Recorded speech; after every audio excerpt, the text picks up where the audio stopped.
कांग्रेस का कोई वजूद नहीं बचा है। देखिए, चोर चोर मुसेरे भाई, जमकर दोनों ने लूट मचाई थी। दोनों का हश्र दुनिया ने क्या कर दिया आप देख लो। कांग्रेस ने कभी भी इस देश के लिए और इस देश की बढ़ोतरी के लिए कोई ठोस और अहम कदम नहीं उठाए।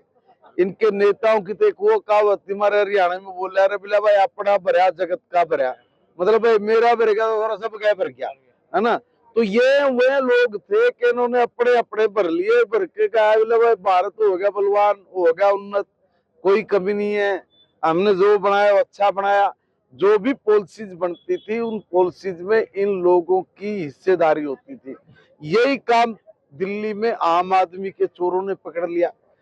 सिर्फ भाषण कला के दम पे लच्छेदार शब्द बोल के लोगों ने उस बात को पकड़ लिया। देखो, काट की हांडी बार बार नहीं चढ़ सकती, एक बार चढ़ जाएगी, धक्का कर लोगे 2 बार चढ़ जाएगी, आगे नहीं चढ़ सकती। इसलिए इन लोगों ने जो पाप करे उसका हिसाब जनता मांग रही थी। अरे कितनी गंदी सोच के आदमी है।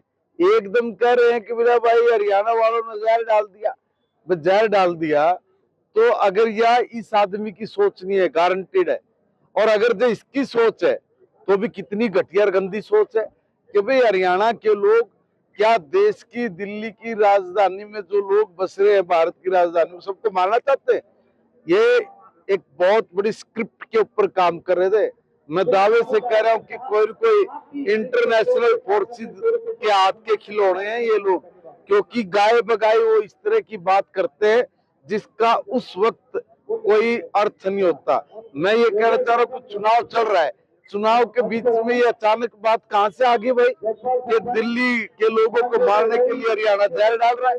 कहां से आई ये बात? ये कोई एजेंडा नहीं था चुनाव का, ये नेशनल कोई इंटरनेशनल एजेंडा है। उस स्क्रिप्ट के ऊपर काम करना था और ये मौका था कि भी चुनाव के वक्त ये बात बोल दो, लोगों को लगेगा भी ये तो चुनावी मुद्दा है, जबकि उसके पीछे मंशा कुछ और। मंशा क्या? भारत को बदनाम करना। मंशा क्या? मोदी जी की लोकप्रियता पे डेंट मारना। ये लोग कभी कहीं अवसर नहीं छोड़ते जहां भी भारत की साख की बात आती है, एक भी शब्द भारत की साख बढ़े इसके लिए उन्होंने आज तक बोला नहीं है। चाहे केजरीवाल हो चाहे राहुल गांधी हो, ये तो बिल्कुल दुनिया में जाके और प्रेस करते और प्रेस करके भारत को कितना गिरा सकते हैं, कितनी नीचता की हद तक अपने आप को ले जाके गिरा सकते हैं, ये लोग तो इस पे काम करते हैं। और इसलिए मौका देख के इन्होंने ये बात बोली और ये बात बोल के पड़ गई उनके उल्टी। इन्होंने तो ये सोची थी कि भाई सारी दिल्ली के लोग तुम्हारी इस बात से दीवाने हो जाएंगे, इंटरनेशनल जो फोर्सेज है वो आपको चंदा देंगी, उस पैसे से, या जो यहाँ पे विदेशी एनजीओ काम कर रही हैं, दिल्ली है, पढ़े लिखे लोगों की है, इसलिए वो तुम्हें सपोर्ट करेंगे। मगर उल्टा पड़ गया, और उल्टा ऐसा पड़ा कि लोगों ने सिमटा दिया।